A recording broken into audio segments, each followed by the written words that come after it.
Ahí ven la presentación, muchachos. Tengo dos monitores, luego ya no sé. Sí, profe, sí se ve. Ok, bueno. Decimos entonces que la ingeniería del conocimiento es aquella rama de las ciencias de la computación que versa sobre la posibilidad de construir conocimiento a partir de información. Esto entonces emana del concepto de inteligencia artificial, que nos dice que es la disciplina que estudia la forma para diseñar procesos que exhiban características que comúnmente se asocian al comportamiento humano inteligente. Es decir, la ingeniería del conocimiento busca generar raciocinio a partir de bancos de información. Hay muchas maneras de hacerlo. Algoritmos genéticos, algoritmos evolutivos, sistemas expertos, minería de datos, data warehouse, N cantidad de formas. Nosotros nos vamos entonces a que ha habido una serie de puntos de inflexión tecnológicos. El primer punto que generó un gran cambio en la humanidad pues fue la aparición de la máquina de vapor, esto en el siglo pasado, a partir de la cual el hombre se vio disminuido en sus pesadas tareas físicas, ¿sale? Esa fue una de las grandes revoluciones tecnológicas. El segundo punto de inflexión tecnológica fue la invención de la primera computadora, ¿sale? Bueno, hablamos del siglo antepasado la máquina de vapor, del siglo pasado la invención de la computadora. Esta información es de un libro por ahí del 99. Eh, Bajo este precepto, bueno, decimos que el hombre se vio liberado de pesadas tareas de cálculo, ¿sí? Muchos cálculos fuertes, como todo lo que implica las series y los métodos numéricos, pues ya fueron disparada su productividad al hacerlo a través de una máquina que podía procesar cientos de cuentas en segundos, cosa que un hombre no podía. Y gracias a esto, pues, no, hemos podido resolver problemas de física teórica, de astronomía, de geofísica, entre otros. El, el tercer punto es la aparición de la inteligencia artificial, donde el hombre busca ser liberado de las tareas intelectuales e informatizables, como la inferencia. Para esto se construyen modelos sobre los procesos de deducción, racionamiento y adquisición del conocimiento, lo que es el aprendizaje automático. En la década de los 50 del siglo pasado, se puede enunciar el objetivo de este periodo de la siguiente manera. El estudio de estrategias como una forma de acercamiento a los procesos inteligentes. ¿Sí? Y se postulaba que el estudio de las estrategias humanas nos servía para llevar la construcción de juegos como un acercamiento a los procesos inteligentes. Por eso se estudiaron muchos juegos como las damas inglesas, el ajedrez, el Go y los rompecabezas. ¿Sale? El estudio de estos juegos permitía generar ciertos procesos de inferencia y estos procesos de inferencia nos permitían entender cómo razonaba el cerebro humano a una situación característica. ¿Sale? Entonces se empezaron a hacer los primeros emuladores de juegos y estos eran una representación arbórea de los estados futuros posibles. Por ejemplo, en el ajedrez, cuando tú juegas ajedrez contra la computadora lo que hace es que a un movimiento que tú hagas va a analizar a través de un árbol de decisiones todos los futuros posibles, ¿sí? ¿Qué pasa si muevo esta pieza hacia acá? ¿Qué pasa si muevo esta pieza hacia acá? ¿Qué pasa si muevo esta pieza hacia acá? ¿Qué pasa si muevo esta pieza hacia acá? Valora todos los futuros posibles y elige cuál será la mejor opción a ese momento, ¿sí? Al hacer esta representación arbórea, se descubre también un problema asociado a los espacios de búsqueda que se denomina la explosión combinatoria. ¿Qué es la explosión combinatoria? Cuando nosotros, por ejemplo, tomamos el proceso del juego de ajedrez como un problema, la cantidad de posibles combinaciones a una jugada y la respuesta del rival es tan amplia que entramos en ese proceso, una explosión combinatoria. Si nosotros sacamos la estadística y decimos cuál es el resultado de una combinación, por ejemplo, NC, perdón, 9C9, por ejemplo, 9 posibles opciones de movimiento contra 9 posibles resultados por cada opción de esa, nos va a dar un número muy grande. Entonces, ese proceso de explosión combinatoria era un gran problema porque había muchísimas posibilidades de elección. Una forma de recortar los efectos nocivos computacionales que daba la explosión combinatoria era aplicar heurísticas a los procesos de búsqueda. ¿Qué es una heurística? Es una estrategia para reducir el espacio de búsqueda. Y aquí es entonces donde la inteligencia artificial se entrelaza con la teoría de grafos y la teoría de probabilidades. ¿Ustedes ya vieron casi un semestre de teoría de grafos o estoy equivocado? La mera verdad no recuerdo cómo venga su temario, pero ustedes llevaron 2 clases de matemáticas discretas, o estoy equivocado. No, sí, sí, las llevamos. Entonces, en Mate Discretas 2, me parece debieron de haber visto por lo menos 2 unidades sobre teoría de grafos, DFD, AFNs, ¿sí o no? Sí. Ok, entonces, por ahí vamos. Hasta ese momento sí estamos hablando de lo mismo. Entonces, esta inteligencia artificial hace uso de la teoría de gráficos y la teoría de probabilidades para poder marcar autómatas finitos que me permitan reducir bajo esa heurística la explosión combinatoria y entonces poder dar resultados más certeros y que la computadora no se metiera en un proceso cíclico de toma de decisiones del cual no pudiera salir, se quedara ahí en un bucle. Entonces, redefinimos conceptos para el uso de la inteligencia artificial como lo fueron la esperanza de un estado. Recuerdan que en la teoría de grafos yo voy a tener las transiciones entre un estado y otro. Y esas transiciones era el consumo de un estado, ¿sí? Y se busca llegar hasta un estado final. Entonces, la inteligencia artificial busca la esperanza de un estado final en un árbol finito, en un grafo finito. El árbol de búsqueda de estados posibles también se definió a partir del manejo de las aridades de los árboles. ¿Recuerdan qué es la aridad de un árbol?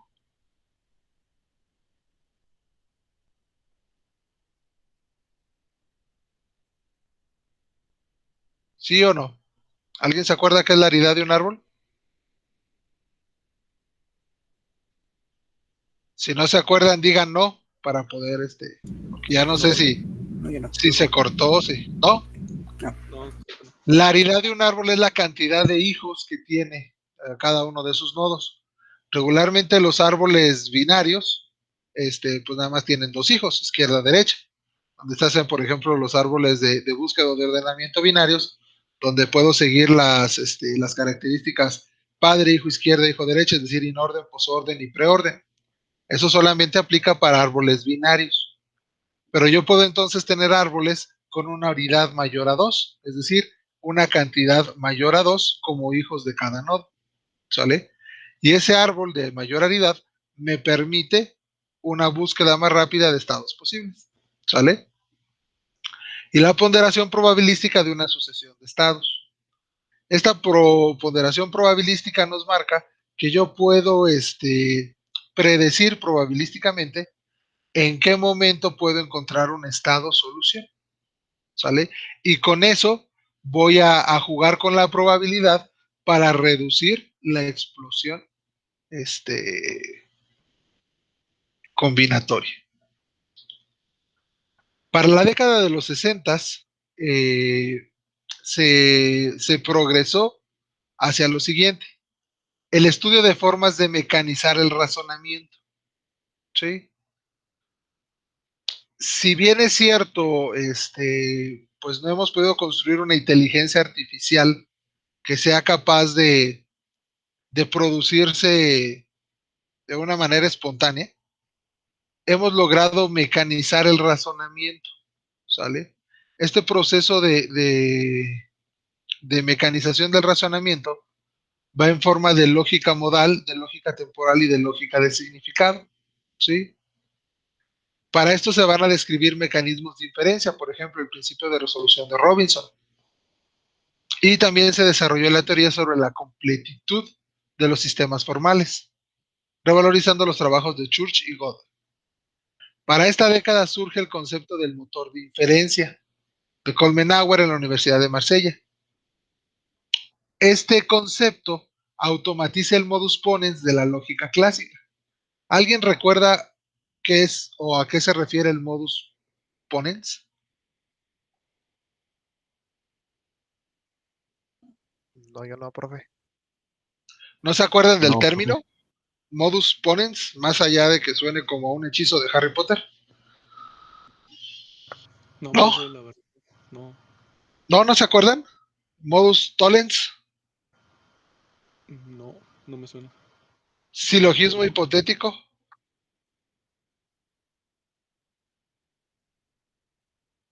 contrapositiva, ¿no? ¿Nada de eso le suena? No, A mí me suena como a negación.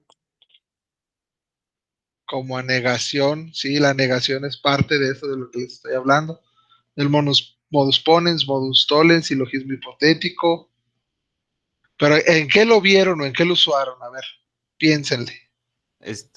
Bueno, ya lo googleé, profe, sí lo vimos, era lo de como si hacemos Ya. algo, entonces, o en consecuencia, no recuerdo La, bien cómo se llama. la lógica de predicados que vieron en Eso, Mate Discretas. sí, lo vimos, lo que Lógica, pasa es sí. que la vimos como en primer y segundo semestre, entonces, pues la mayoría ya estamos aquí casi 3 años después, entonces, Ya se nos olvidó. Casi, casi. Dios mío sí, un santo, yo poquito, lo vi en 2003. Todavía no se me olvida. la edad, profe, la edad. Pues la edad la mía, imagínense. Bueno, todos los trabajos que se hicieron en esa década llegaron a la siguiente conclusión.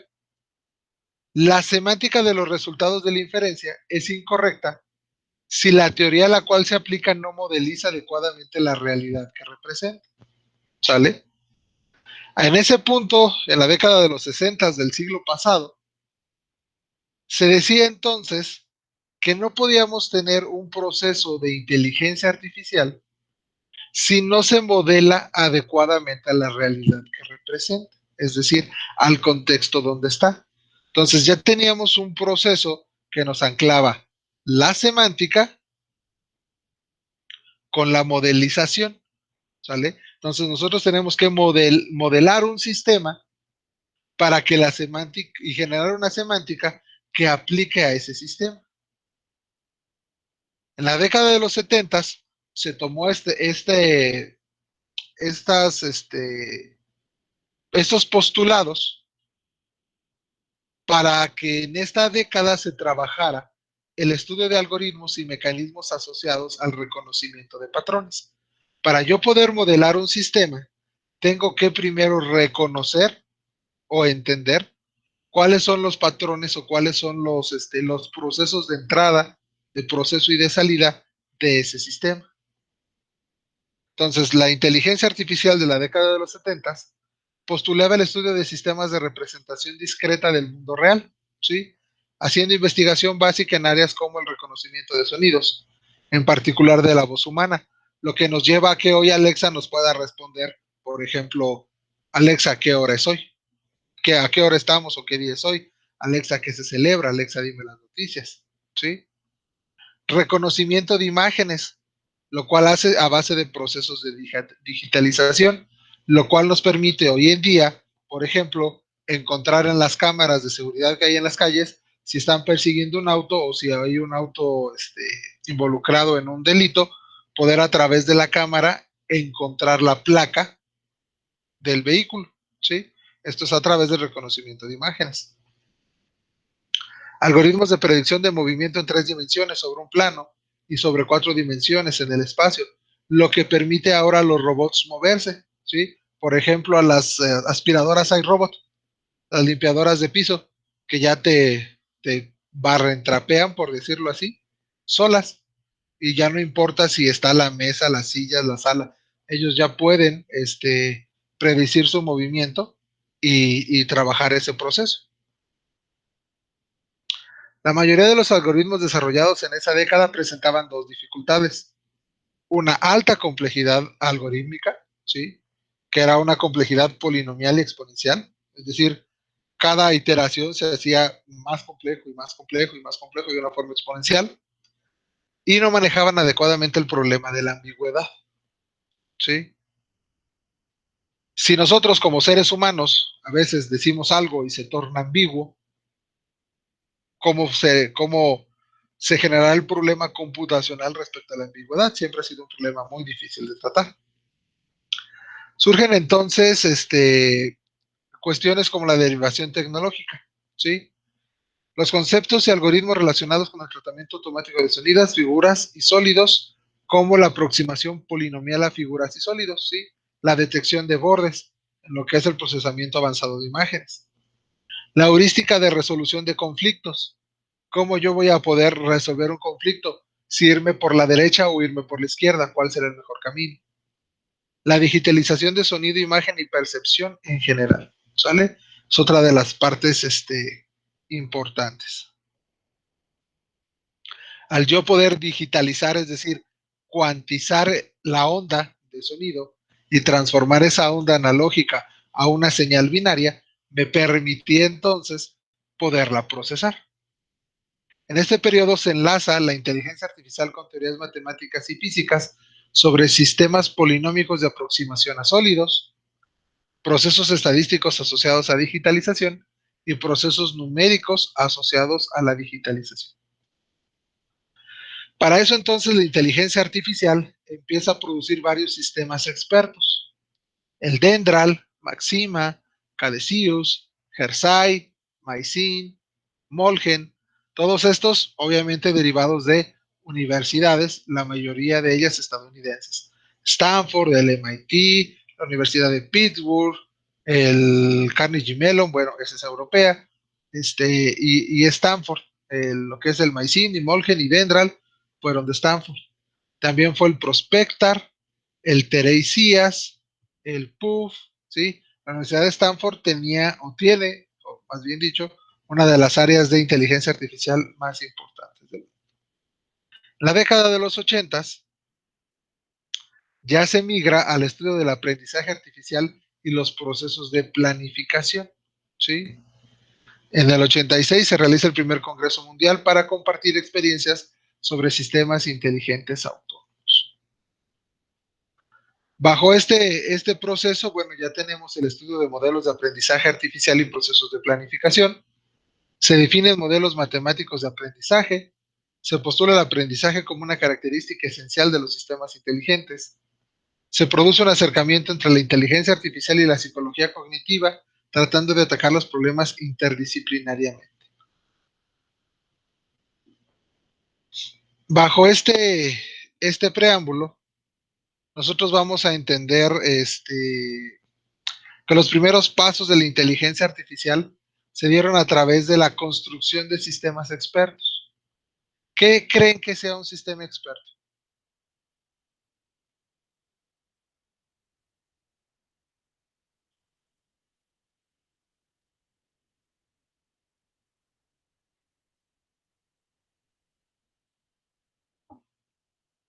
¿Quién me puede decir? Yo creo que un sistema experto es esto. ¿Qué se imaginan que pueda ser un sistema experto?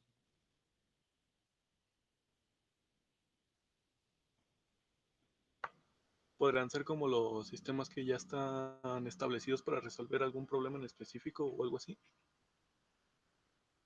¿Como qué problema en específico? ¿Como qué programa? ¿Qué se imagina? Pues no sé cómo realizar cálculos eso. Bueno, viendo un poco de lo que he investigado pues por parte de inteligencia artificial viene como los principios, ¿no? Como lo que era el perceptrón y eso, programar un perceptrón o esas cosas. Pues Ok. que se les daba una entrada y se buscaba que diera una salida. Entonces, un sistema experto sería aquel que es como experto, por decirlo así, en un tema. Pues sí, más podría decirlo como que aprende solo, ¿no? O que va aprendiendo constantemente, podríamos decirlo también. Porque Pero debe estar entonces metido. ya estamos hablando de que es capaz de generar sus propias heurísticas, Ujú. que evoluciona. Ese es un proceso de evolución, ¿no? Que sea capaz de aprender de un caso y hacerlo mejor en la siguiente iteración. Ahí hablaríamos ya de un proceso evolutivo. ¿Cómo definimos a un sistema experto? Sí, dígame. Bueno, un sistema experto es un sistema que emplea conocimiento humano capturado en una computadora para resolver problemas que normalmente requieran de expertos humanos. Ajá. Bueno, esa es mi opinión, como que los sistemas expertos, como no van evolucionando, ya están creados para resolver ya problemas súper complejos, que el ser humano no puede observar o resolver. Pues más o menos. Un sistema experto es aquel que domina una serie de heurísticas de un tema y que permite manejar problemas que normalmente requiere la intervención humana especializada. Por ejemplo, ustedes tienen un problema con su internet de megacable o de Telmex y de repente dicen, bueno, me voy a la página de Telmex o de megacable y ahí, por ejemplo, hay un espacio que dice chat en línea. Les dice, hola, soy tu asesor Pepito. Dime por favor cuál es tu problema. Y tú le pones, no tengo internet. Y te contesta, el módem está encendido y tiene estos focos prendidos. Tú le dices, sí está encendido y esos focos parpadean. Y te responde, si el foco power parpadea es que hay un problema en el módem y si el foco DS parpadea es que hay un problema de enlace de datos. Si el foco online, si el foco internet parpadea es que hay un problema con la recepción de la señal. ¿Qué foco de estos parpadea? Y es como si ustedes estuvieran platicando con una persona, con un técnico, pero realmente no es un técnico, es un boot, ¿sí? Es un programa que tiene muchas posibilidades de respuesta a muchas probabilidades en específico. Y hay veces que no tiene las respuestas que tú necesitas o que no te llega a la solución que tú requieres, ¿sale? Pero en muchos de los casos sí. Entonces, ese es un sistema experto, porque es capaz de categorizar, aconsejar, analizar, comunicar, consultar, diagnosticar, explicar, justificar, ¿sí? Es un programa capaz de realizar el trabajo que antes tenías con un técnico contestándote. En lugar de tener un call center con 100 personas, ahora tienes un call center con 10 personas que atienden los problemas más complejos y un boot que te atiende los problemas más comunes. ¿Sale? Y ese boot entonces es un sistema experto.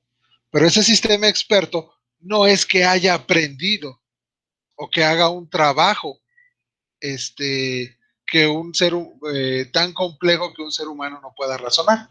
Un sistema experto, que es uno de los primeros pasos de la inteligencia artificial, que sí se está llegando a buscar que la inteligencia artificial sea tal que aprende ella misma y que pueda resolver problemas que el humano no ha podido resolver.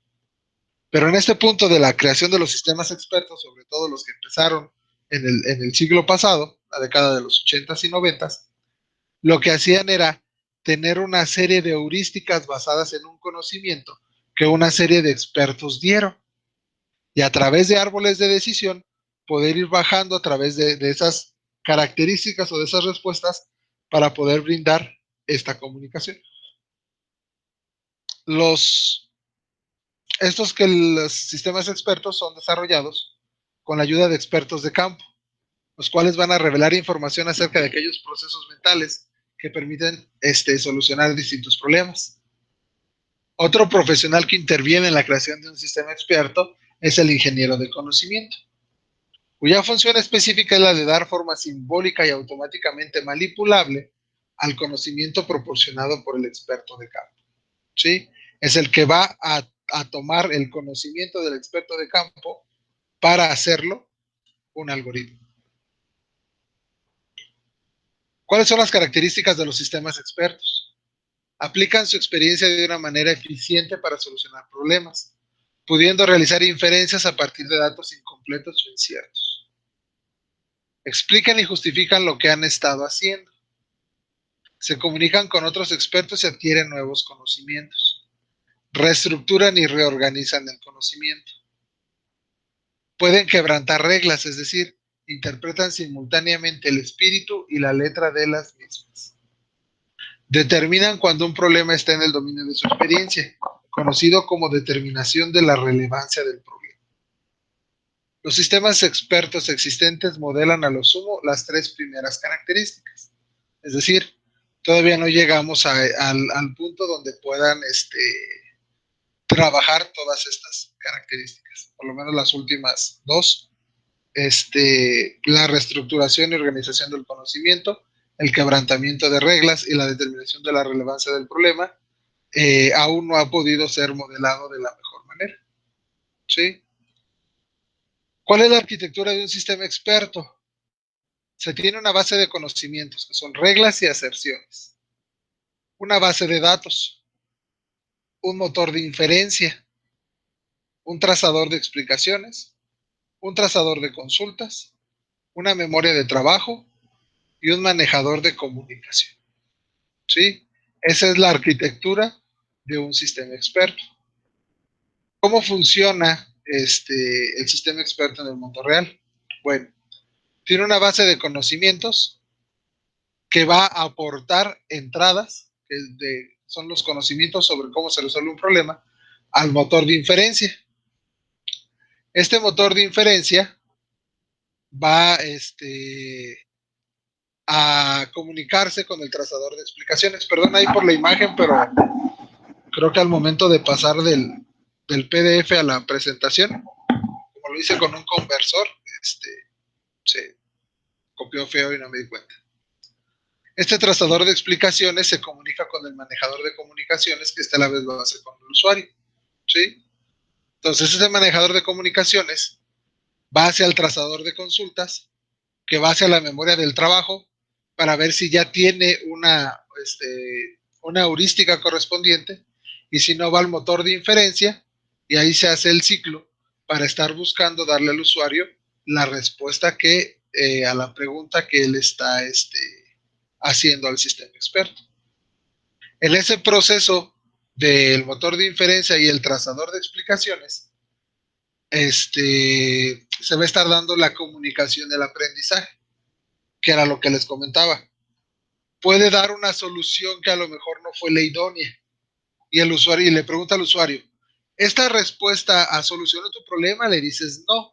Entonces regresa otra vez al trazador de consultas y hace otra búsqueda e intenta mejorar la respuesta para ver si en algún momento el usuario queda conforme con la respuesta que se le está dando.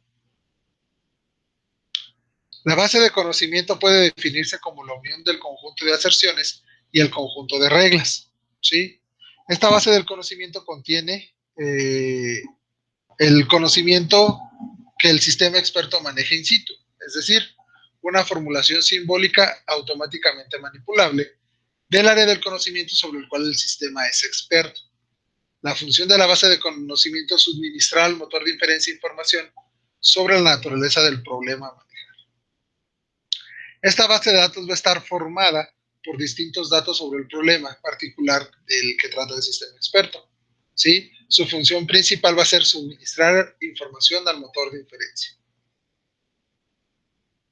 La memoria de trabajo es una base de datos temporal en la cual el motor de inferencia deja información deducida a partir de la base de conocimiento, la base de datos y la memoria de trabajo. Este motor de inferencia activa las reglas en función de la información contenida en la base de datos y la memoria de trabajo. Esta información es puesta en la memoria de trabajo, ¿sí?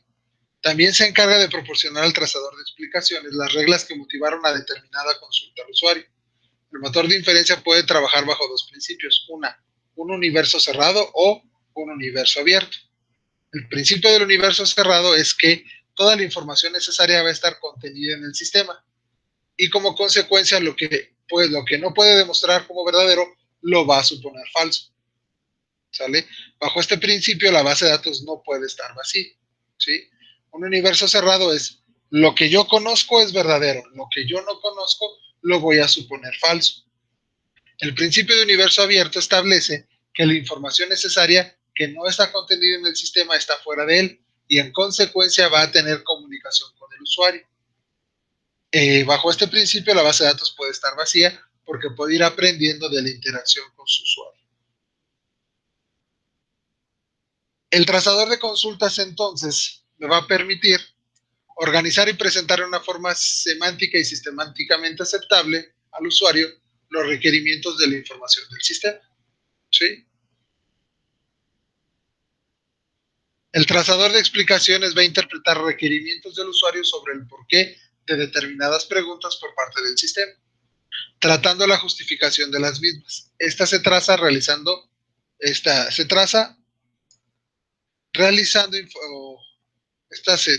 mal escrito.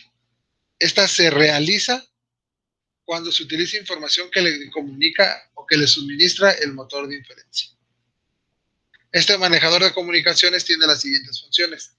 Deriva información del usuario hacia la base de datos e interpreta los mensajes al usuario, que pueden ser respuestas del usuario a una pregunta formulada por el sistema o solicitud de una explicación a partir de una consulta del sistema.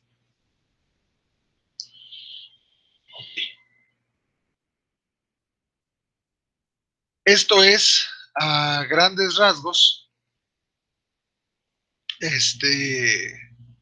la introducción a lo que es la ingeniería del conocimiento. ¿Sale?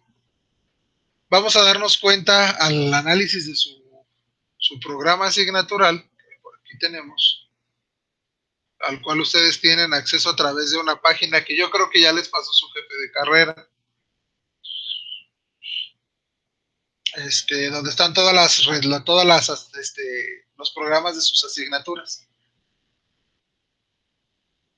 No me acuerdo dónde está ubicado, pero que me pasó el link. sitesgoogle.com/ITIX-ITSPA, creo que sí.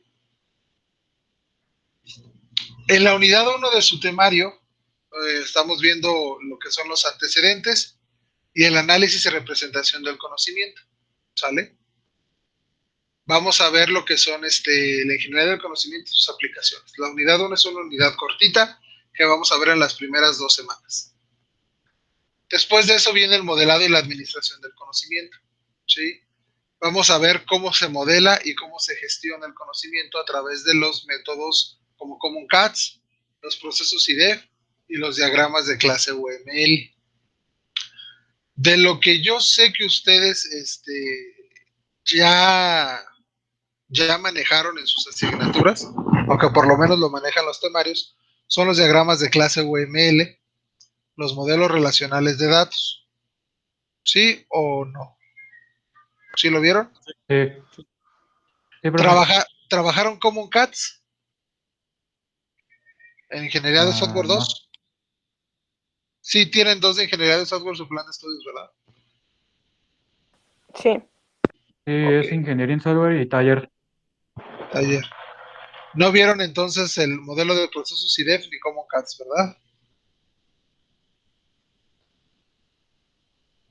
Ok. Ese sí no me suena. Tomo eso como uno. Los modelos relacionales de datos, sí. ¿Todos ustedes ya cursaron todas las asignaturas de base de datos? Sí. Son que 4, ¿no?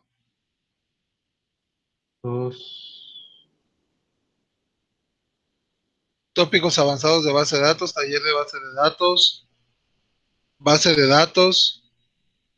y sistemas distribuidos, o cuál es la otra? Es fundamentos, taller Ajá. y bases de datos distribuidas. No tienen, Pero, en su pero plan la de de estudios, distribuidas fue como enfocado más a implementar el sistema que a la base de datos en sí. pero la base de datos, o sea, sí hicieron un sistema distribuido con una base de datos con agentes, ¿no? Sí, Donde yo tenía la base de datos segmentada, distribuida en todos los nodos y replicada también en todos los nodos como un espejo. sí. Sí, Ok. el mirroring. ¿Qué agentes usaron?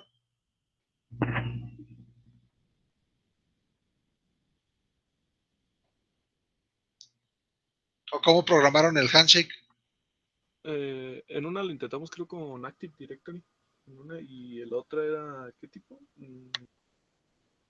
Déjame acuerdo. O sea, no programaron el agente ustedes así a patín. No Ah, utilizamos no, el... utilizamos Ajá, utilizamos todas las herramientas y el configurador de del ah, Microsoft como tal. ajá, del Microsoft, del Management Studio. Ah, ok. Entonces no partieron ustedes la base a patín, ni generaron los agentes, ni programaron el handshake. O sea, no hicieron un levantamiento con dispositivos de diferentes sistemas operativos y la base de datos replicada en cada uno, un Windows, un Mac, un Linux, no. Todo fue con el Windows Server. Sí, todo fue con Sí, Windows Server, pero sí fue en diferentes máquinas. Ok, correcto.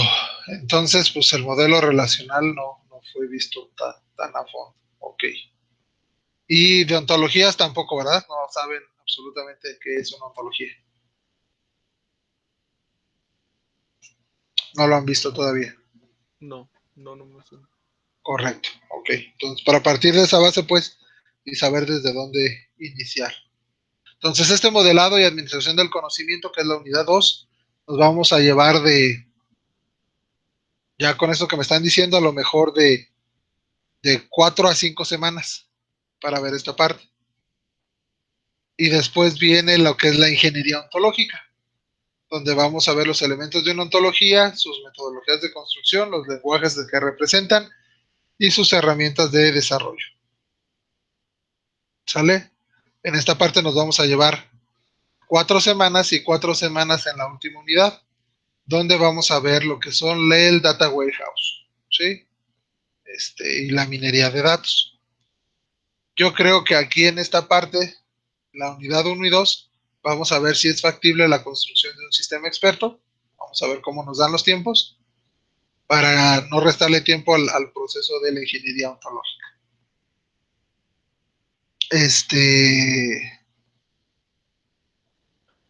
Vámonos poquito al Motley, ¿dónde lo dejé? Aquí. Sí, siguen viendo, ¿verdad? La pantalla compartida. Sí. Ok. La primera tarea, que es para el día jueves, de acuerdo a lo analizado en la clase virtual, deberás realizar. No, esta no es. Bueno, sí es la primera, pero no se entrega el jueves. Deberás de realizar un resumen sobre lo que es la ingeniería del conocimiento, cuáles son sus principales exponentes, la teoría derivada de esta rama de las ciencias computacionales y el impacto que tienen con los procesos informáticos.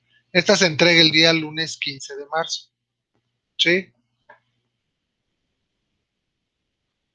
Y la segunda tarea es para que recordemos un poquito sobre la lógica de predicados. ¿Por qué? Porque es importante ir retomando este conocimiento que vamos a utilizar. Demostrar por el método directo el teorema de cada uno de los siguientes incisos. Recordando, si P entonces Q intersección R, intersección con Q unión S, entonces T intersección con P unión S, por lo tanto, R unión T. Yo tengo que utilizar todos los teoremas para poder llegar a ver que esto, aplicando las reglas, debe de ser igual a esto. ¿Sí? ¿Se acuerdan? Sí, profe. Sí. ¿Tendrán a la mano o se acordarán dónde tienen sus reglas de inferencia o ya ni siquiera saben qué pex con eso? Creo que por ahí las tengo guardadas, creo. Al rato reviso. Si no, ahorita les mando por el WhatsApp este documento, ¿sale? Pues, Donde sí, están las profe. tautologías, las reglas de inferencia y las equivalencias lógicas que les van a permitir responder esto. Recuerden que como ¿quién les dio esta? Se las dio Denise, ¿no? Es comúnmente la Sí. que las da. La Sí, profe Denise. Ok. Entonces, ¿puedo terminarlo en 3 pasos o puedo terminarlo en 150 pasos? En teoría, a cada quien le debe de quedar distinto, porque cada quien piensa diferente. En este tipo de ejercicios es muy raro que 2 personas lo hagan de la misma manera. 1 o 2 pasos o 3 pasos deberán de ser diferentes porque cada quien lo piensa de manera distinta. Entonces, yo creo que no voy a encontrarme dos soluciones iguales nunca. Esperemos que sea así. Entonces, este documento se los voy a mandar por el WhatsApp para que lo tenga en conocimiento. Una pregunta, profesor. Ajá. ¿Nos va a pasar el video de la presentación? Sí, sí, en cuanto me lo libere, se tarda un poquito en liberar la grabación en el Meet. Lo subo al canal de YouTube, al mismo canal del semestre pasado. Creo que son los Ok. mismos alumnos del semestre pasado, ¿verdad? ¿O hay alguien nuevo que no haya tomado nunca clases conmigo?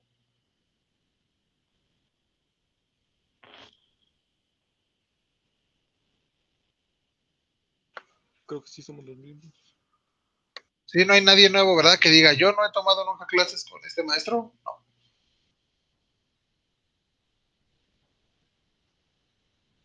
Entonces partimos de lo mismo, sigue siendo el mismo canal de YouTube. Y ahí sigo, ahí voy a seguir publicando los videos. ¿Ok? ¿Alguna duda, queja, sugerencia? Para las tareas y eso nos va a dar una rúbrica igual que como nos la dio en programación de dispositivos móviles o por el momento No, no. no. No creo. Como esto va a ser más, más de práctica tras práctica tras práctica, no. ¿Alguna otra cuestión? Programas o algo así que vayamos a estar utilizando para si no los tenemos irlos descargando. Se los voy a ir proporcionando, todavía estoy analizando qué vamos a usar. Zaira me comentó pero yo creo que se equivocó de generación, porque me dijo que ya habían utilizado Prolog, pero ustedes no han utilizado Prolog, ¿verdad? Por lo que vi. Sí, se equivocó, no más seguro. Entonces, voy a ver qué será más. Ustedes, su fuerte es Java, ¿no? Sí, el principal. Entonces, hay una para generar las ontologías que corre sobre Java, pero creo que solamente corre bajo Linux, no sobre Windows. Es Java, es lenguaje Java, pero saben que Java es multiplataforma, pero esta percepción corre sobre el motor de Linux, creo. Y creo que no todos tienen instalado Linux. Y luego las máquinas virtuales pues alentan horriblemente las computadoras. Entonces voy a ver si lo podemos, si encuentro algunas cuestiones de Perl, que no es pesado y que no es un lenguaje de muy alto nivel, que no es tan difícil de aprender, o de Python. Necesito ver cómo todavía vamos a trabajar esto para que sea de lo más sencillo. Lo más fácil es trabajarlo en Python, es donde hay mayor soporte, pero me dicen que han trabajado muy poco Python. Entonces déjenme ver cómo le vamos a dar y yo les voy informando qué software se van a ir requiriendo para que los vayan instalando. Ok, profe. ¿Alguna otra situación, muchachos? No. Entonces nos vemos el jueves. Está bien. Sale, vale. Saludos, cuídense, que tengan bonito día. Igualmente. Sale, profe, nos vemos. Adiós. Hasta luego. Vamos, profe. Nos vemos, profe. Hasta luego, cuídense.